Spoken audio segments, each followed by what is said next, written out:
I mean, Right. I hear that all the time when I ask that question. Right.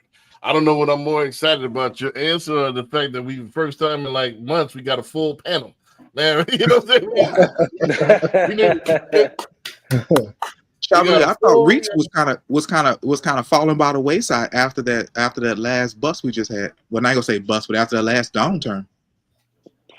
You say Regis? Reach. I Oh, thought Reach REITs. kind of took a nasty hit after that last downturn we had, man. Like I said, they passed the majority of their revenue to the shareholder, right? So, it, that they're doing just fine. They're doing just fine. Yeah, I mean, I like the fact, like I said, is don't wait to buy real estate. Buy real estate and wait. REITs is one thing. Also, you got the on a local level, the investment club, the COC investment club. So that's one thing. Nice Like plug. I said, it's 4% hand over, year over year, and it's consistent. So real estate is one of those things that you really can't. I don't want to say can't lose, but it's very highly unlikely. It's very steady, and it's something that's a little bit less hard to understand for me unless you got a professional as far as than the stock market. So, Right, it's right. very very straightforward. And you Yeah, I got to was gonna keep say in mind less too volatile. the institutions and the hedge funds, right? Last 18 to 24 months, they were Mm, pouring a lot of money into real estate, right, right? Mhm. And right, you got to follow the money, right? They tell you where the opportunity is in a lot of cases where you see where the money's flowing. right. Well, let's welcome Barry to the. Go ahead. I know I got two more clips, so um, I know you can't comment. You ain't seen that last clip, but anybody want to comment on the developer clip before I go to the next one? So I was curious. It looked like he was all in 300,000 before anything was built. Was that fair to Mhm. say? Yeah, like his total closing cost was 82, and then the land, the dirt cost them 200. So he's all in for but he's getting five. What is it? Right, Five units, right? Yep. right.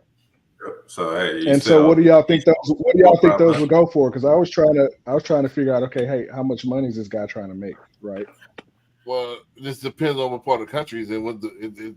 That's why I couldn't speculate on that. This depends on where you're at. Yeah, But if I he mean, if he's in Houston 450, he should be good. Heck no, What you not that. mean?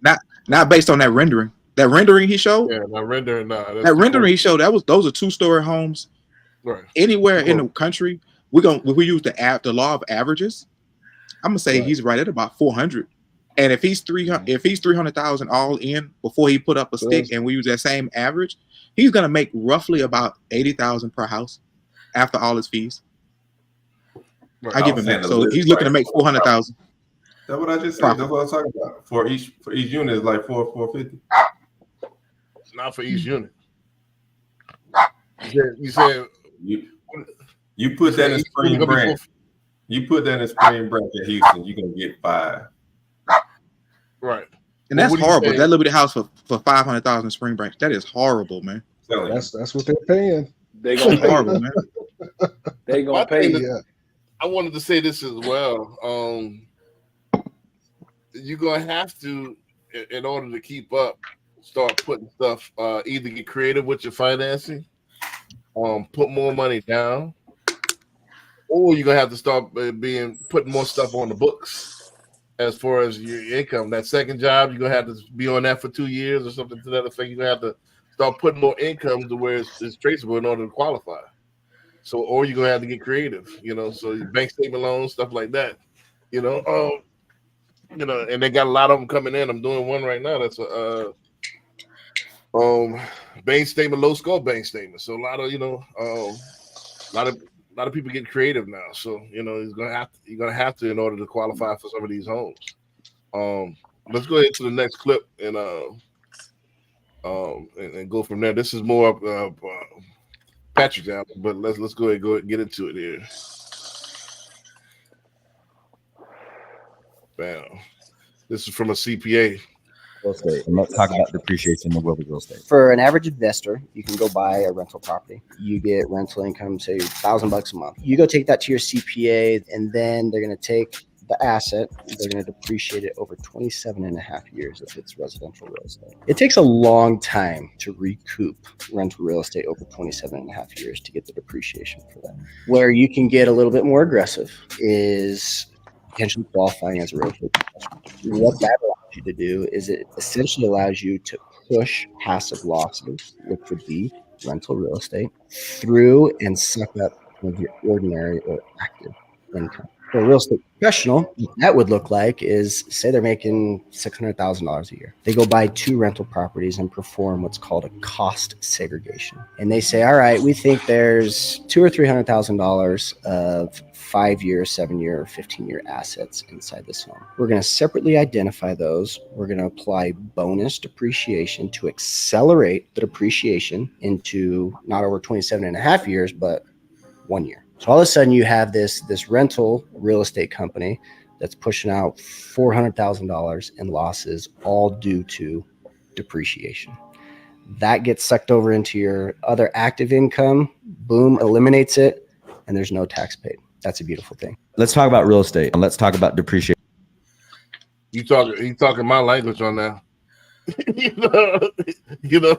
So I'll let Patrick get the first stab at that, man. He talking my definitely my language, man. I like the zero taxes, man. You know? He hit it right on the nose, right? Typically, you would do that depreciation for 27 and a half years. And the way that I look at that is just levels, right? If you have a simple situation, right, where you don't have a lot of tax problems, depreciating that asset over 27 and a half years is good for a lot of folks.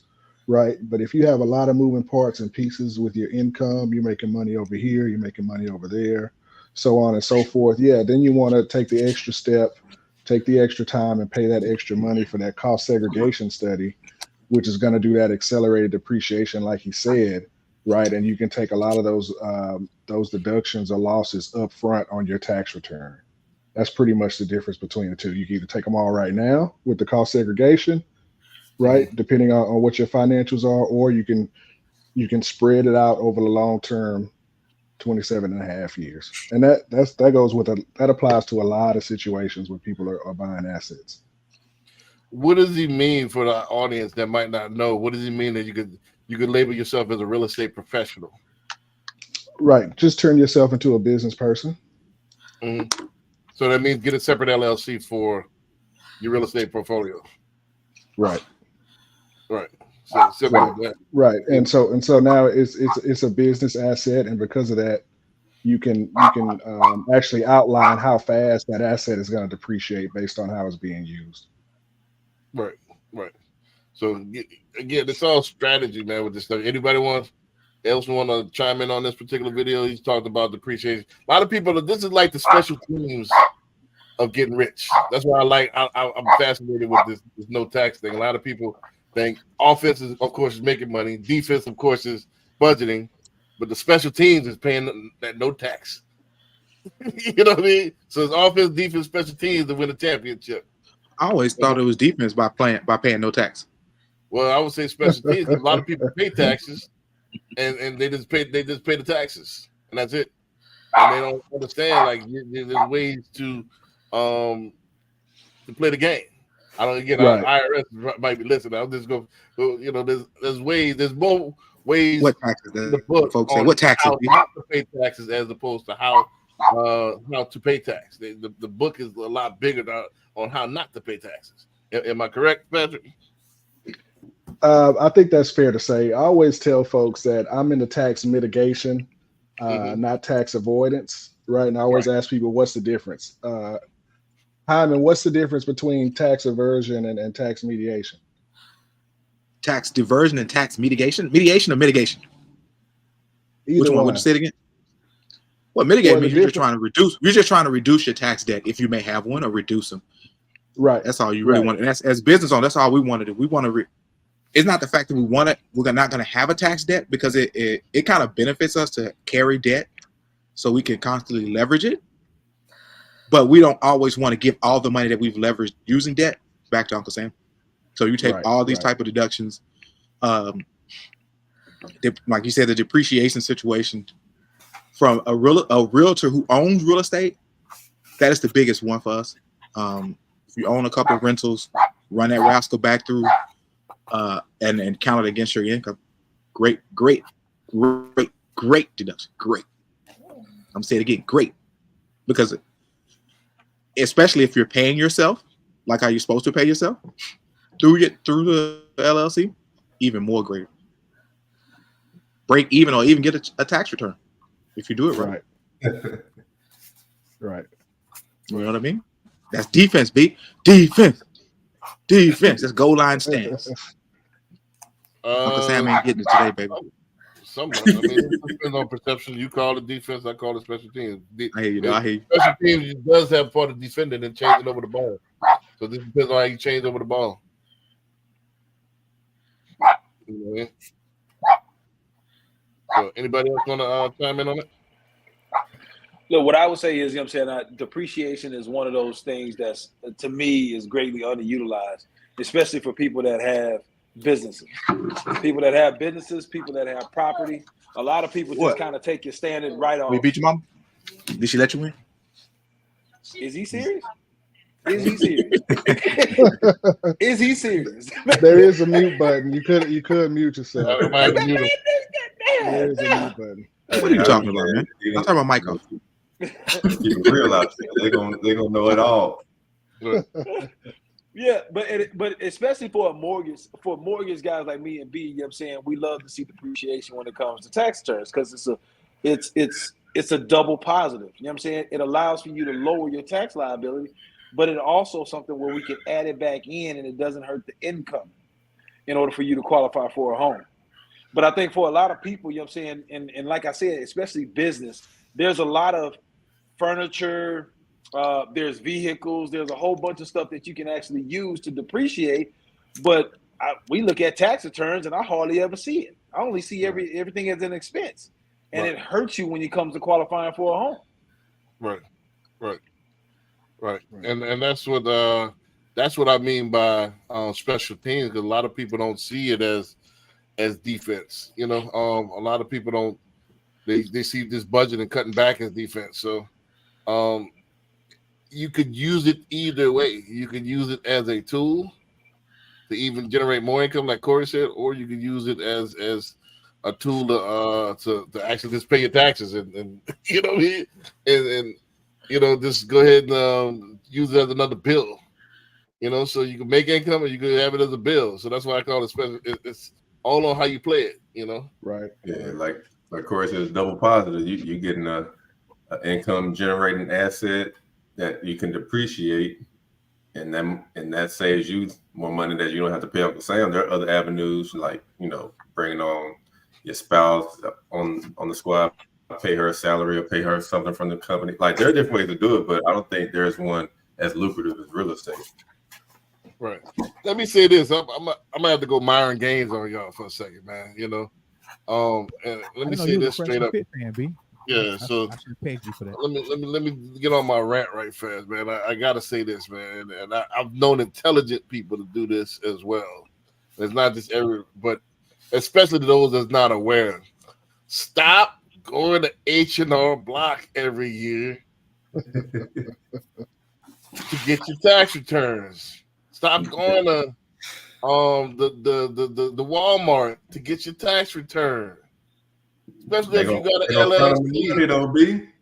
Huh? They're gonna front on the money though. Man, y'all got to stop it. Stop that. Don't forget that these people work for the IRS. You know, they won't say it. You got to ask them. You got to ask them and you got to corner them. Most of them work for the IRS. You know, so with that being said, they don't have your best interests at heart. You know, they're gonna. This is what you got. Okay, let me go ahead and run it on based on what you got. They're not gonna give you any strategies on how you can actually mitigate your tax expense. You know, so with that being said, go ahead and pay the extra $1,000 to save $5,000, $10,000. You know, stop it. And this is the main thing. we've been programmed, especially in I'm speaking of our community here, and for those that don't know, we've been programmed to is this one of those things that you do at the beginning of every year, and you think about a debt, and the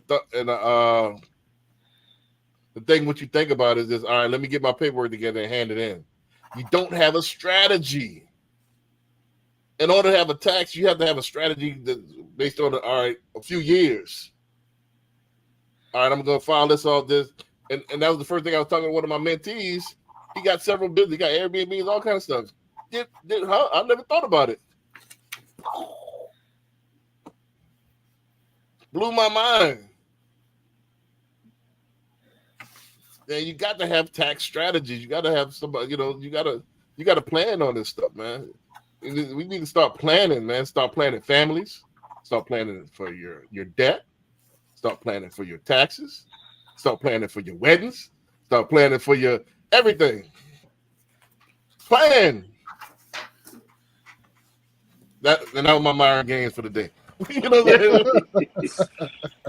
Hold on a second, you know what I'm saying? Let me say this, you know what I'm saying? One thing that he talked about in the video that I don't think we quite touched on is the fact of getting a cost segregation report on whatever it is that you have. You know what I'm saying? If it's real estate, if it's a business, whatever it is.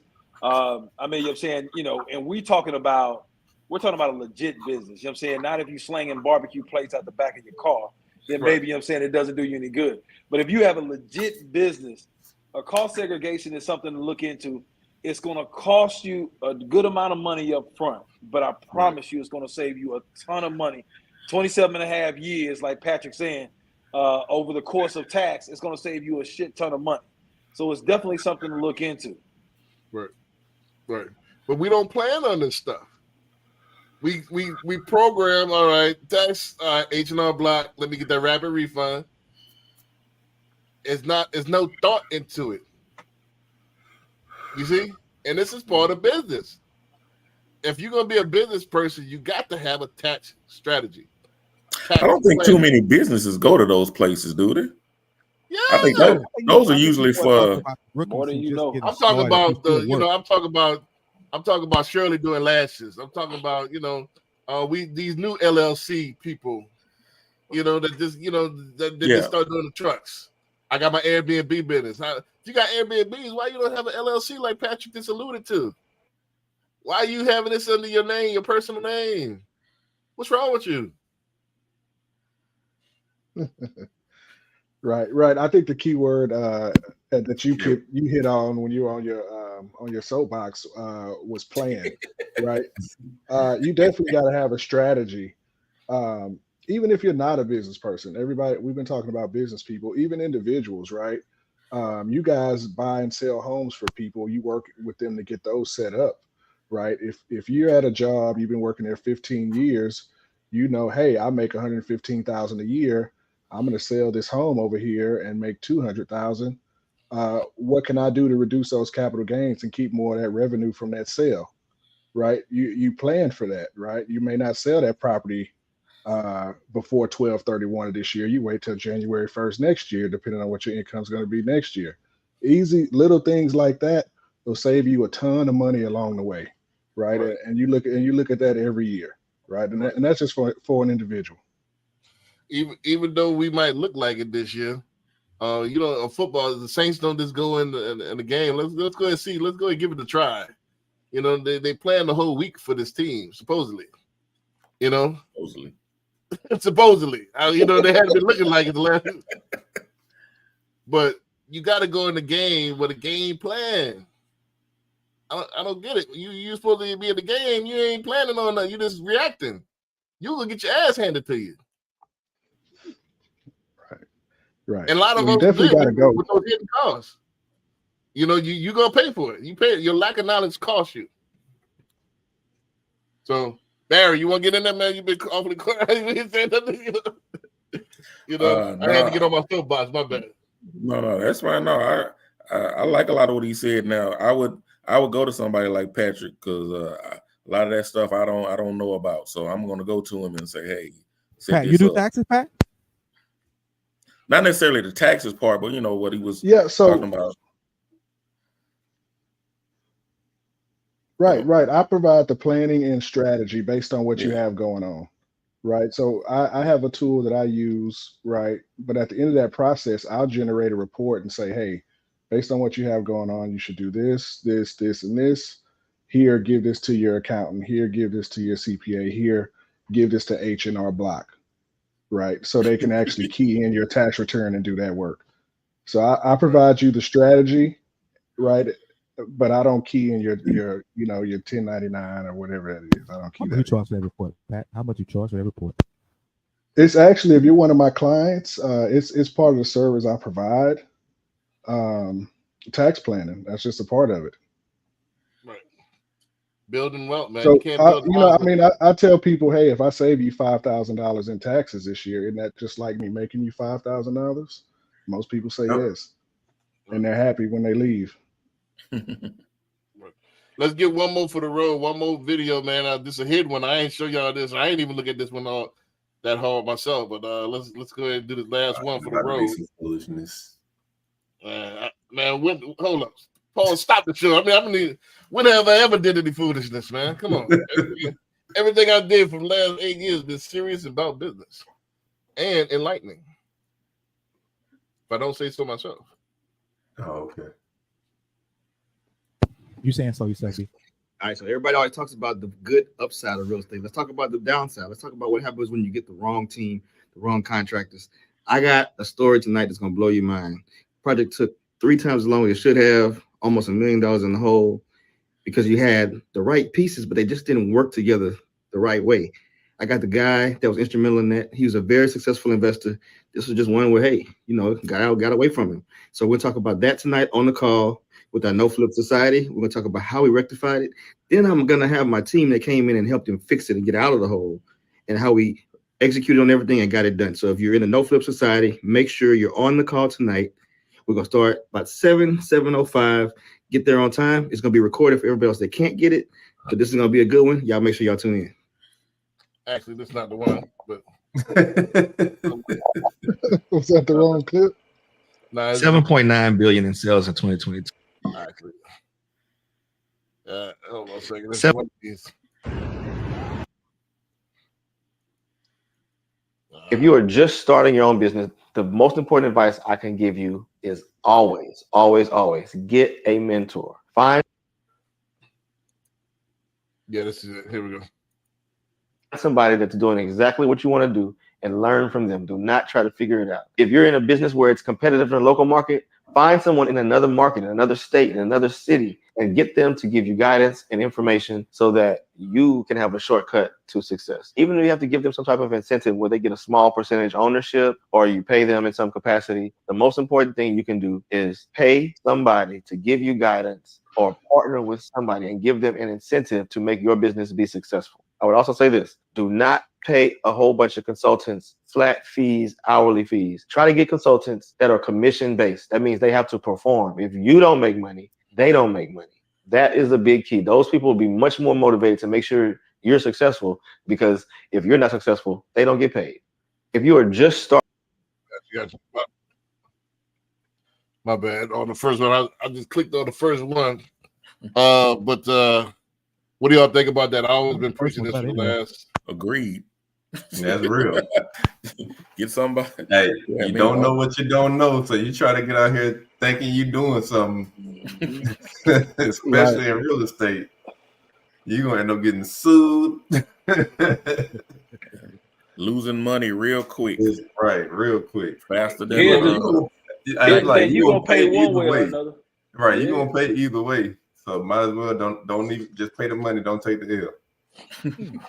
Right, but what do you say, like, with, especially with our community? We either we got the know-it-alls, or we have the you have those that want to actually get the advice for free.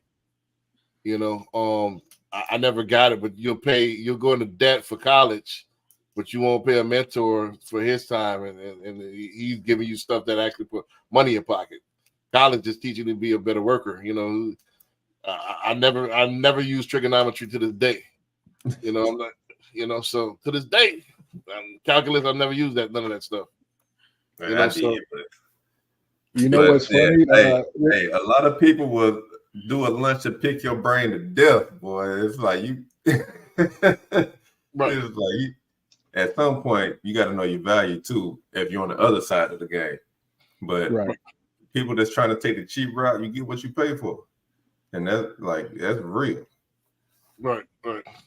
What do you also isn't, if I'm not mistaken, Patrick, isn't mentorship like education where it is deductible as an expense?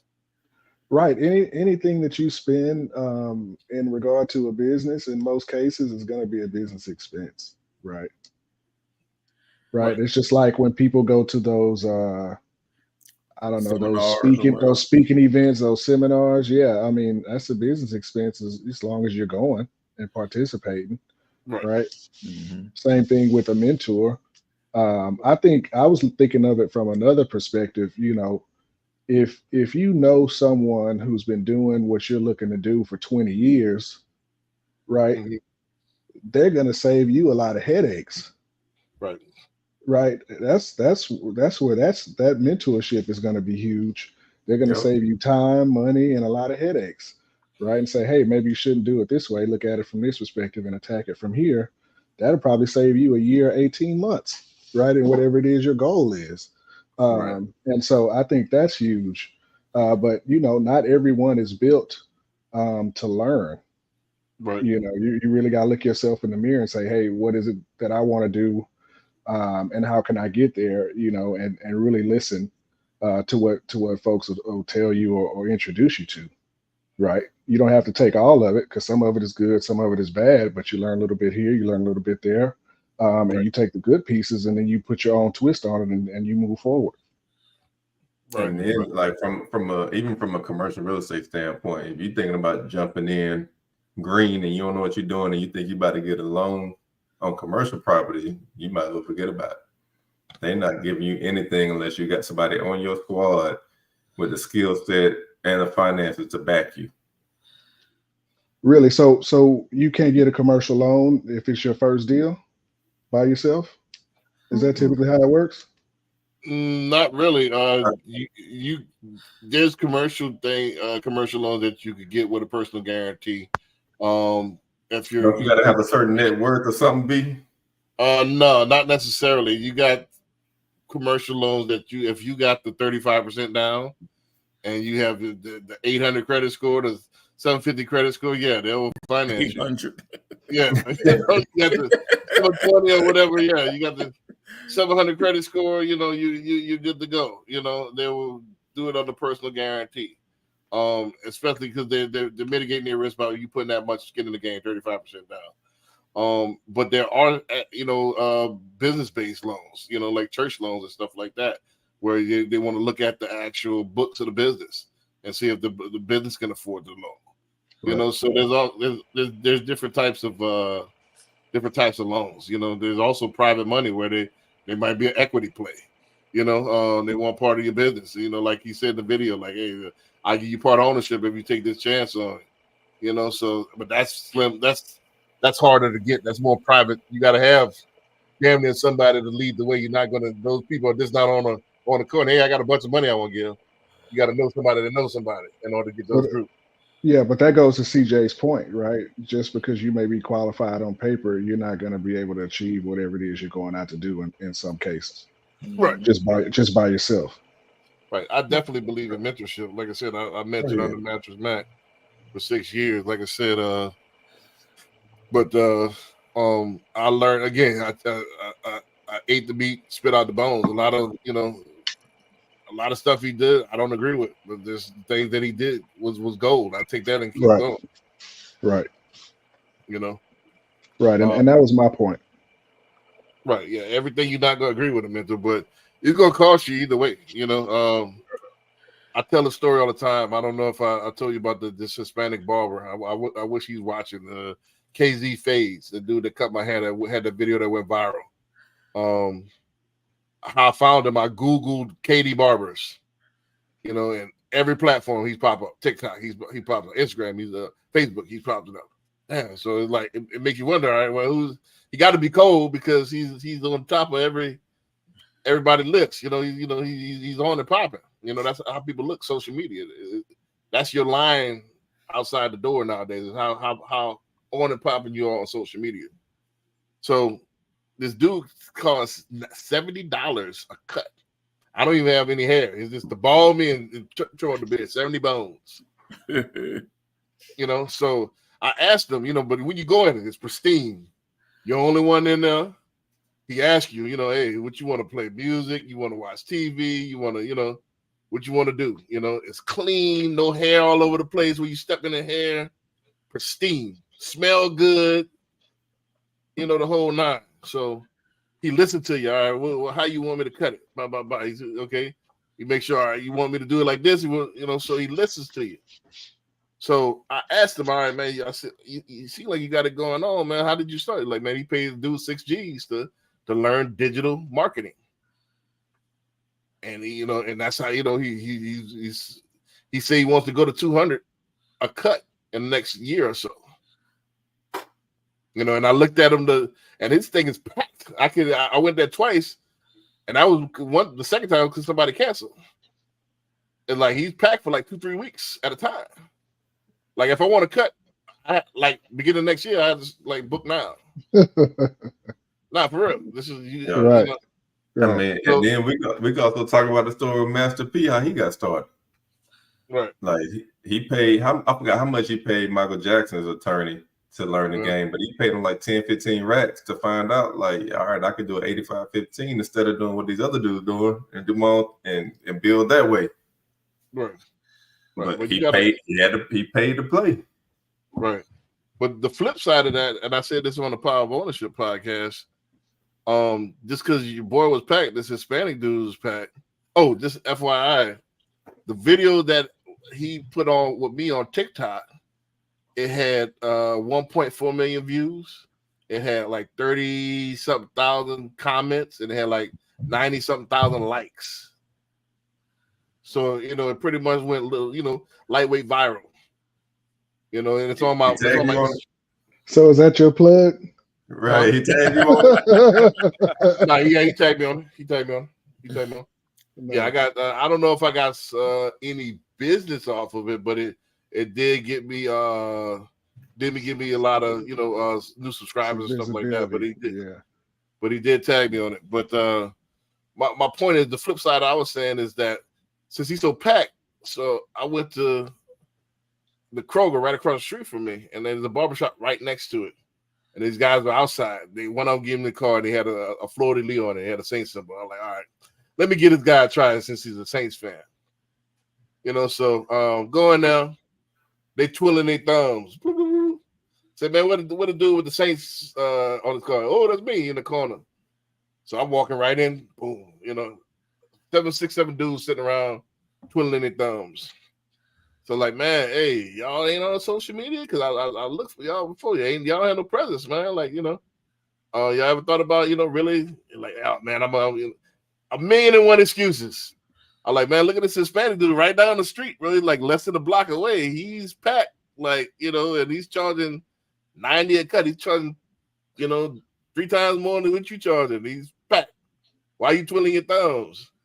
Million and one excuses. Can't listen. Don't want. It's a malfunction. It's a glitch. I don't know what's going on. They don't want to listen to what's going on. So you don't want to seek mentorship. They don't want to better themselves. So all right, we'll stay broke then.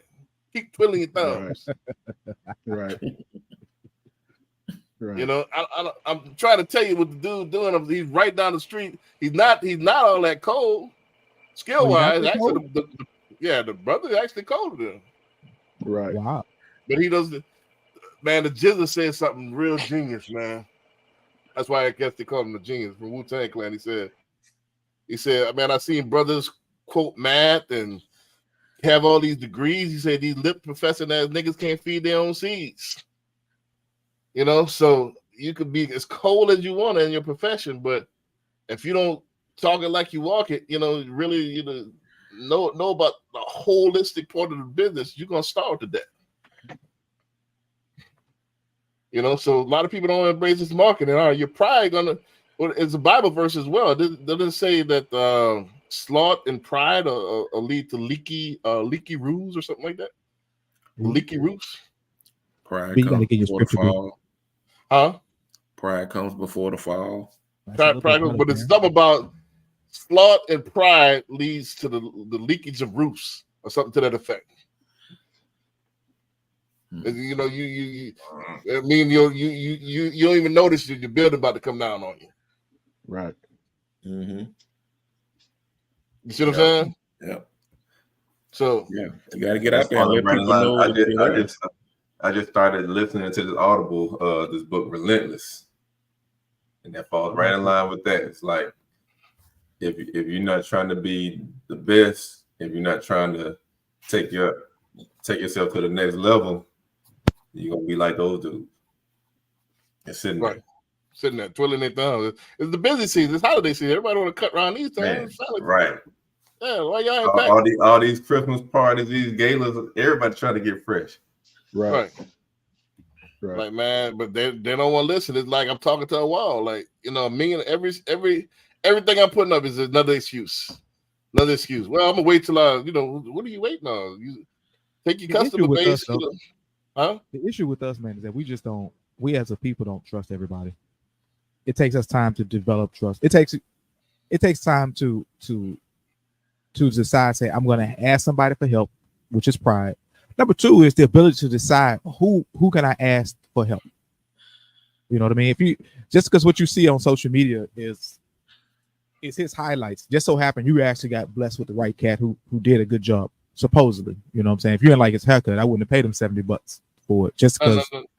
Well, you talk about the Hispanic cat, yeah. About the Hispanic cat, and that got somebody in. The question is, are you going to keep going back? Right. I would go back. Number one, for $70, I wouldn't go back, and I wouldn't go back because just because I saw you on social media, I'm just one of them old heads that I would go sit in the barbershop with the hair on the floor and listen to crack good jokes. That's all it is too for me. But I do see the perspective of the mentorship and the coaching. I just know for us as a people, we just struggle with trusting someone else to tell us what to do, then paying them enough to trust them what they're going to do, and then applying what they're going to do. We rather do what you're doing right now is go on YouTube, go to YouTube University, and hopefully we get enough information to take the next step in our business. And that's just how we are as people. There's the same benefit of social media and the internet also is the same downfall because it's so readily accessible. Why would a person want to go pay $1,000 a month to a coach that's telling you some of the similar same things that you can learn online? But for you to pitch that person to say, well, look, yes, you can see what I'm saying online, but you can't get the experience I had to get me where I'm sitting right now to know that, okay, I've done $1 million worth of transactions. I've helped multiple types of investors to create portfolios that's changed their lives. And that's what we struggle at as a people. I think we're not serious.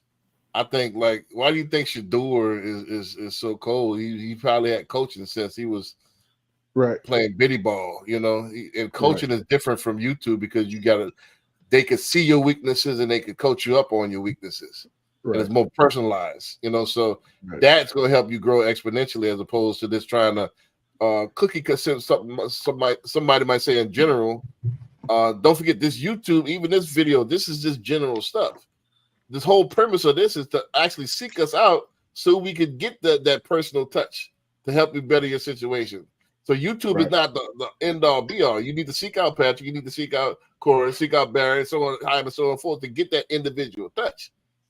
And then put that pride aside instead of thinking that we can do it all. Huh? What was that? What's that, C? He ain't even gonna say CJ. I see. Yeah. Well, I was going to mention CJ, because CJ, with the group that you have, don't you guys mentor the youth, right? Master Academy. Right?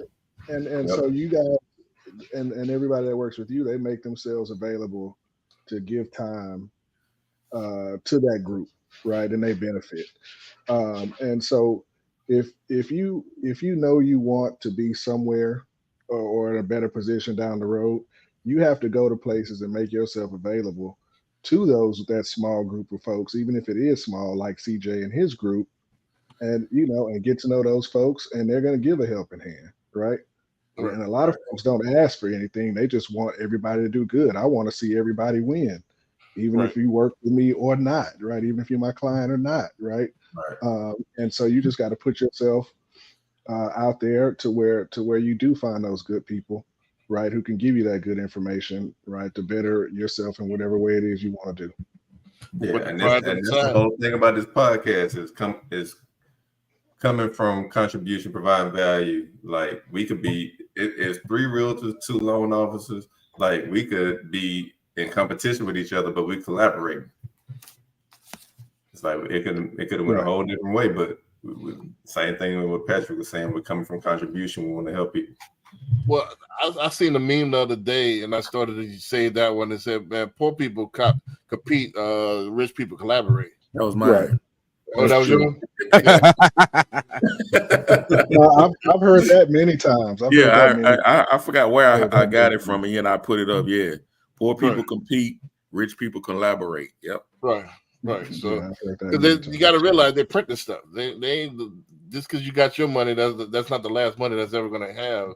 I don't get that impoverished mind. Like it's like it's almost like I can't understand. Like my dog, sometimes I give them their own bowl, and they still fight over the food.